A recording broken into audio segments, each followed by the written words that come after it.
Here is another hair classification that we need to remember. We could probably put this into two classifications if we're looking at curly hair or very curly hair. Can you remember the classification numbers for these? We've got classification 3 and also classification 4. So 3 would be curly hair, and 4 would be very curly hair. Both of these would probably come out of a follicle, which we see here in this diagram. It's quite a sort of a kidney shaped follicle.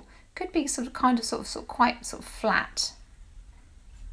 It's a slightly different shape you can see really from our Caucasian European hair and also our Asian hair. So you can see the differences in how the hair grows out of each shaped follicle.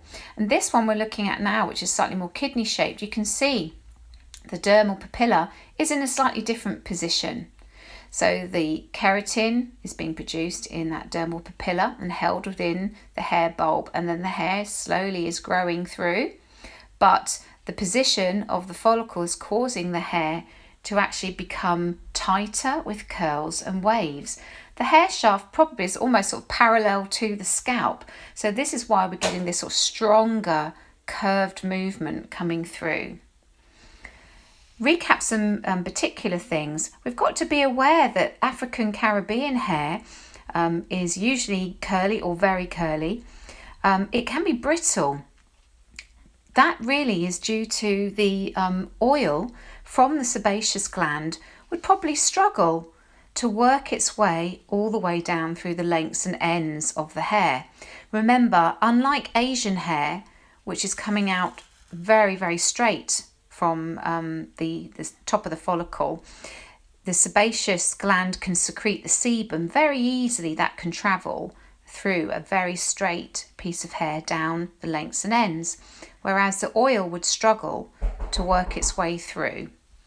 So that's a quick recap then, that African Caribbean hair is tightly curled, can be brittle, so it doesn't get a lot of oil travelling down it, but also can be fine, medium and coarse in texture, so that's something to be aware of. Also, African Caribbean hair has anything between 5 to 11 layers of cuticle.